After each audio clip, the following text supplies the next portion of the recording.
Fala galera, sejam todos muito bem-vindos aqui na coletiva do Juba. E é o seguinte, fiquei até agora pescando informações para trazer do São Paulo Futebol Clube e vou falar muito, mas muito mesmo, sobre quem vai ficar no São Paulo e quem pode até sair. O São Paulo ele se movimenta nos bastidores para tentar assim apagar um pouco daquela imagem horrorosa que ficou depois de vender o Henrique Carmo, né? Principalmente o Henrique Carmo. O São Paulo vinha meio que desmantelando a base e agora o São Paulo ele tá se coçando para poder tirar esse ar assim horroroso. Não ficou nada legal para a diretoria atual do Tricolor e o que gerou até algumas reuniões lá dentro do conselho. Não vou falar sobre isso não, tá? Mas algumas reuniões dentro do conselho, os caras estão até estudando barrar o lance lá do Marinax, algum fundo da equipe de base de Cotia para poder pagar os valores e coisa e tal. Como o grupo de conselheiros entende que o São Paulo vendendo mal arrecadou quase 200 milhões, 250,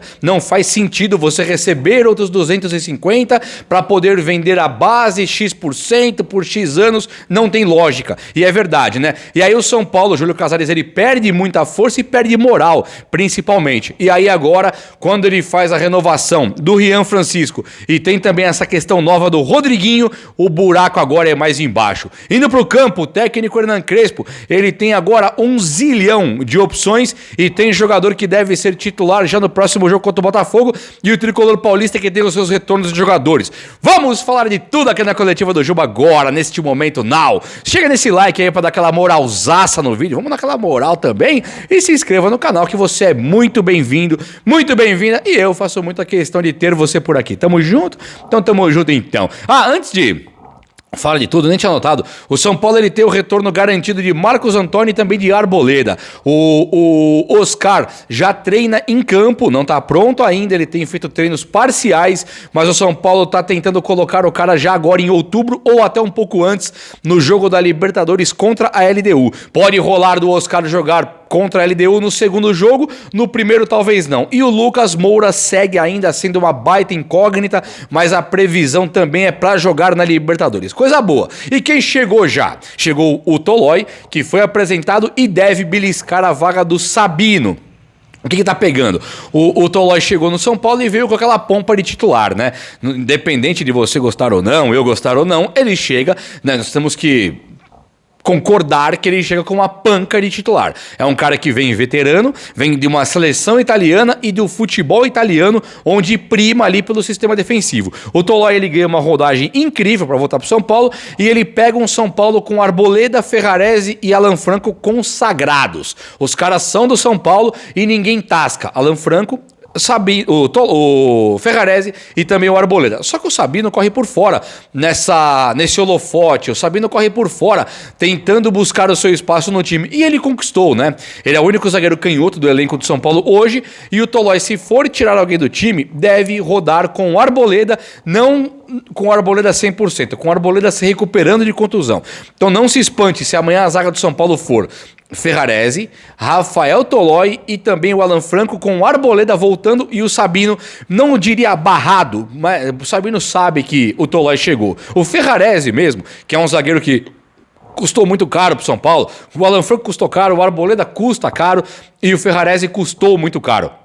E todos eles sabem que chegou o Tolói, com moral. Claro que o Alan Franco Arboleda não deve perder a posição, mas o Ferrarese e o Sabino vão ter que se dar um espacinho pro Tolói, sobretudo na Libertadores. O Crespo deve colocar o Tolói para jogar agora e também o Rigoni. O Emiliano Rigoni chega também no São Paulo para ser titular em algumas oportunidades. É claro que se você pensar no Ferreirinha e também no Luciano, o São Paulo ali tem uma dupla de titulares, né? Vamos pensar em todos os jogos daqui até o fim do ano. Tem uma dupla de titulares, mas o Tapia tenta ali uma posição, tenta um espaço, só que o Rigoni deve tirar bastante do espaço do Tapia. O São Paulo tinha o Henrique Carmo, que era um jogador que vinha muito ali para brigar a posição com o próprio Ferreirinha, né? Era um cara que tava jogando muita bola. Só que o São Paulo vendeu o Henrique Carmo, então espaço aberto, corredor aberto, o Rigoni é só correr no corredor aí que ele deve conseguir essa vaga sim. Agora fica pra gente a dúvida, vai sair o Luciano do time ou vai sair o Ferreirinha? O que tá rolando no mercado da bola é muito importante, porque mexe direto com o Ferreirinha e nessa titularidade no time do São Paulo e o que o São Paulo pensa do Ferreirinha também, tá? Mas antes do Ferreirinha e o mercadão da bola que eu já vou falar, eu quero que você entenda o seguinte, voltou também o Marcos Antônio e aqui o bicho pega, hein? O São Paulo tem o Marcos Antônio que volta, ele tem o Pablo Maia que como uma fênix, ele volta das cinzas como um monstro sagrado que sempre foi e agora vai ser o jogador talvez titular do time de São Paulo. Só que o Bobadilla, ele não piorou, né? É claro que quando o Crespo chegou aqueles 4 primeiros jogos, o Bobadilla parecia o Franz Beckenbauer, assim, ele parecia parecia o Davids, ele jogou muita bola. Só que agora o Bobadilla pode perder a vaga, uma vez que o Pablo Maia é um jogador de muito valor para o São Paulo, é também para o técnico Hernan Crespo. O Pablo Maia é um jogador de 15 milhões de euros que estão esboçando fazer uma proposta para levar ele do São Paulo ano que vem, e nós temos também o Marcos Antônio contratado agora e era o melhor jogador do São Paulo desde que o Crespo assumiu. Então pensar, o Marcos Antônio volta, talvez não contra o Botafogo, mas com certeza contra a LDU, Marcos Antônio.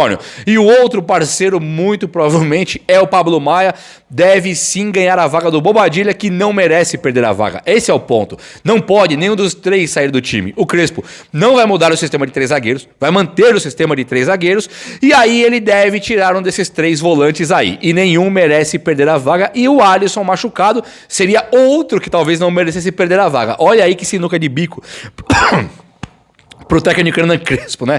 Uma coisa, ele não colocar o Dineno, contar com o Rigoni como um falso 9, o Luciano como um falso 9, o Tapia como um falso 9. Aí o Dineno, ele opta por não colocar tal, até a gente entende. Agora, no trio de volantes e nesse zagueiro, o Crespo está em maus lençóis, porém com ótimas notícias, muitos jogadores qualificados para a mesmíssima posição. E o São Paulo também freia a venda do Ibali, o volante senegalês, que teve não a venda, mas o pedido de empréstimo do Atlético Paranaense. Falei bastante disso ontem. O São Paulo não quis emprestar e deve querer contar com o jogador para essa temporada. Jogador que já está pronto, tá bom? Ele já está pronto para jogar e ele pode jogar sim. E aí também tem o Mailton e o Wendel que voltam. Um chega, né? O Mailton e o Wendel volta. O São Paulo, ele meio que se firmou ali com o Cédric Soares e podendo ter a opção do Mike, que é o menino de ouro também, vale muito assim, o talento dele, o que o São Paulino espera do Mailton, só que o Crespo, do Mailton não, do Mike, só que o Crespo ele recebeu o Mailton, que deve ser titular do time de São Paulo. Talvez não comece jogando agora contra o Botafogo, mas o plano é para colocar ele alguns minutos e começar jogando talvez já contra a LDU. E o mesmo se aplica para o Wendel, tá? É claro que o Mailton tira a posição do Cédric com mais facilidade. O Enzo Dias não perde a posição para o Wendel com tanta facilidade. Ainda mais agora que o Enzo Dias vai ser comprado pelo São Paulo. O São Paulo já afirma isso aos 4 ventos, aos 4 cantos do mundo, que vai mesmo comprar o Enzo Dias. E aí é uma coisa muito boa, né? Porque vai comprar o Enzo Dias, só que o Wendel volta. Podemos ter resolvido de uma vez por todas e para um futuro distante, um futuro longo, o São Paulo pode ter resolvido de uma vez por todas o problema que teve nas suas laterais durante anos e anos a fio. Faz tempo, hein, que não tem um lateral que você fala, esse meu consagrado aqui. Tinha Cicinho, Wilsinho, tinha Júnior. De lá pra cá, meu amigo, quem que consagrou, chegou e jogou bola mesmo? Eu tô falando aqui 2005, 2008, 2007, é muito tempo, é muita distância. O São Paulo fez certo. Tinha mesmo que se organizar aí e trazer o lateral. Vamos falar agora do mercado da bola. Agora o vídeo vai esquentar, hein? Tá preparado? Eu vou até tomar essa água aqui, ó. E eu volto com o vídeo mais quente. Toma água, toma água. Meu povo, como eu falei aqui agora a respeito do Ferreirinha, o São Paulo recebeu proposta para liberá-lo, salvo engano, pro Besiktas, da Turquia. E aí o São Paulo, naquela baciada, vendendo os caras assim a preço de nada, né? Tanto o Matheus Alves, Lucas Ferreira, o Henrique Carmo, o William Gomes, e chegou o Ferreirinha também para o São Paulo poder vender. E aí o São Paulo freou e falou, não, Ferreirinha eu não vendo. Só que o que é legal, não é que a diretoria do São Paulo falou, não vendo o Ferreirinha. É que o que eu informei aí, é que o Crespo, técnico Hernan Crespo, teria dito, eu não quero que venda o Ferreirinha. E aí é cinema, né, meus amigos? Se o Crespo pediu, O Crespo mandou ficar no mesmo momento em que o Crespo pede pelo Emiliano Rigoni. Quer dizer que o Rigoni talvez não tenha essa vaga tão garantida assim, porque o Ferreirinha vai jogar bola. Agora, o Rigoni vem pra jogar. Só que o Ferreirinha, ele merece um carinho, uma atenção especial do Crespo pelo histórico dele. Ferreirinha era artilheiro com o Carpini, artilheiro com o Zubeldia. Chega agora o Crespo, o Ferreirinha tem que dar a volta por cima porque ele é um dos nossos artilheiros, um dos jogadores mais decisivos do São Paulo Futebol Clube. Então não dá mesmo pra descartar o Ferreirinha e nem tampouco ignorar o fato de que o Rigoni chegou. O Luciano, ele segue sendo o único camisa 9 do São Paulo com o Dineno em baixa, mas o também pode ter um ataque, eventualmente, com o Ferreirinha e o Rigoni. Pode. O técnico Hernan Crespo já utilizou o Marquinhos Rigoni numa Libertadores da América. Portanto, dito isso, é possível vermos Ferreirinha e também o Rigoni juntos jogando naquele ataque do time de São Paulo, e eu acho que é muito louco. Mas a diretoria acerta e muito de manter o Ferreirinha, apesar de ter uma proposta de um clube turco que vem tentar buscar e o São Paulo vai lá e segura. O São Paulo tá renovando o contrato agora do Rodriguinho Meia, depois do São Paulo conseguir a renovação maravilhosa, hein, do Rian Francisco, que é o atacante pro futuro. O São Paulo consegue essa renovação e faz uma renovação até 2029. Coloca um valor alto na mão do rapaz, ele vai ter mais dinheiro agora, os vencimentos, o salário aumenta, a multa rescisória aumenta e o prazo de contrato também aumenta. O que pega aqui é a desconfiança do torcedor são paulino com a diretoria do São Paulo. Você fala assim, mas tá bom, a multa de 400 milhões, qualquer 6 milhões leva, e é verdade. É como a diretoria do São Paulo tem feito. O Casares, inclusive, vai a público aí e fala, o dinheiro não é desaforo, o dinheiro não é desaforo, a proposta que veio foi essa. Então, Casares, mas o Rian Francisco é um jogador de muito valor, como era o Henrique Carmo, né? Como era o William Gomes, como era o Lucas Ferreira, como era o Matheus Alves. Então a nossa desconfiança agora com você é uma desconfiança correta. Tem que desconfiar mesmo da diretoria, porque fez vendas bizarras. Agora, se tá renovando com o Rian, vai renovar agora com o Rodriguinho, vai tentar segurar os caras, eu acho que aí a coisa pode melhorar pro nosso lado.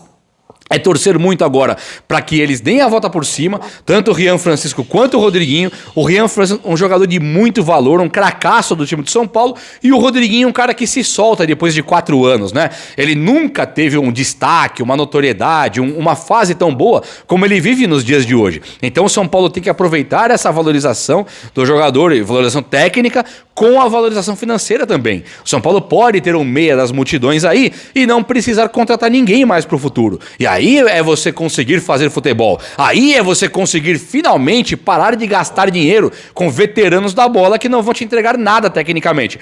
O Rodriguinho, o Rian Francisco, o Luca pro futuro é o que nós estamos precisando mesmo. Mesmo. E agora é o seguinte, o Luca também é outro jogador que tá chamando muita atenção, ele ter tido pouco espaço e contusão. O Luca, quando o ex-técnico estava aqui, o Luca era um dos melhores jogadores do São Paulo da equipe de base. Ele estava se destacando mais do que o William Gomes, mais do que o Rian Francisco, mais do que o Lucas Ferreira e também o Matheus Alves. O Rian Francisco não, esse aí estava se destacando muito mais. Agora, quando nós temos um cara igual o Luca, com o Ferreirinha, que conta com histórico de lesão, o Luca tem que ter muito mais espaço. O Crespo, ele tem dado sinais de que ele não vai dar muito espaço para alguns caras da base. Ao passo que ele coloca o Pablo Maia, ao passo que ele valoriza o Mike, no mesmo dia que ele valoriza o Rodriguinho, ele meio que ignora o Henrique Carmo, o Lucas Ferreira, e agora o Luca é o ignorado da vez. E o Crespo não tá errado. Ele não fez nada de errado, que fique claro. Mas nós, São Paulinos, e a própria diretoria do São Paulo, nós não podemos esquecer que o Luca vinha sendo um dos melhores jogadores do São Paulo. Então agora, vai tirar o Ferreirinha. Beleza, vai pôr quem? Claro que é o Tapia. Não, senhor Crespo. Vai tirar o Ferreirinha, que está jogando eventualmente na ponta esquerda, quem tem que entrar é o Luca. Então o Crespo, ele tem muitos jogadores para fazer um futebol exemplar no time de São Paulo, e ele tem tudo para fazer. Eu tava vendo uma galera aí que tava falando sobre o Balotelli, né? Jogador livre no mercado, vamos contratar o Balotelli, coisa e tal. Eu penso o seguinte, cara, quer trazer o Marcos Leonardo? Eu sou, assim, 200% a favor. Acho que o Marcos Leonardo é um jogador realmente de muito valor. Agora o Balotelli, vamos pensar. Ele é um jogador que ele foi problemático em vários clubes que ele teve na vida dele. Ele sempre foi um jogador problema. E aí, Juba, mas é o Balotelli, joga bola. Joga hoje. Hoje ainda joga ou jogou no passado? O cara é realmente um cara de valor. Agora, nós temos o Caleri que volta e o Rian Francisco também. Hoje tem o Luciano. Se o Balotelli chega agora pro São Paulo, ele tem alguma condição de chegar e jogar? Todo mundo sabe que não. Ele vai demorar 2, 3 meses para se adaptar, tanto ao futebol brasileiro, como ao calendário, como ao time do São Paulo, como ao técnico Hernan Crespo, e a parte física dele também importa muito, né? Como que está jogando o Balotelli? Então, assim, eu vi que tem gente falando de Balotelli no São Paulo, eu sou veementemente contra, que prefiro que dê moral ali para um cara igual o Caleri e Rian Francisco também. Temos até o André Silva, mas contamos com a genialidade do Rian Francisco pro futuro e também com a identificação do Caleri com a torcida e com o time do São Paulo. E no mais, Balotelli, obrigado, não por isso. Diego Costa, Balotelli, sou contra. Aí é gastar dinheiro e jogar dinheiro no buraco. Vamos dar valor pros caras que nós temos como Luca, Rian Francisco e agora os que chegaram, Tapia, Rigoni, já estão aqui. São eles que são responsáveis por levar o São Paulo pro Tetra Campeonato da Libertadores. Tanto eles quanto Lucas Moura, Oscar, Pablo Maia, os caras estão aí, vieram pra isso. É ou não é? O vídeo de hoje foi esse. Eu espero que você tenha gostado. Se você gostou, chega nesse like aí, tamo junto. Um abraço, meus amigos. Até a próxima. Valeu!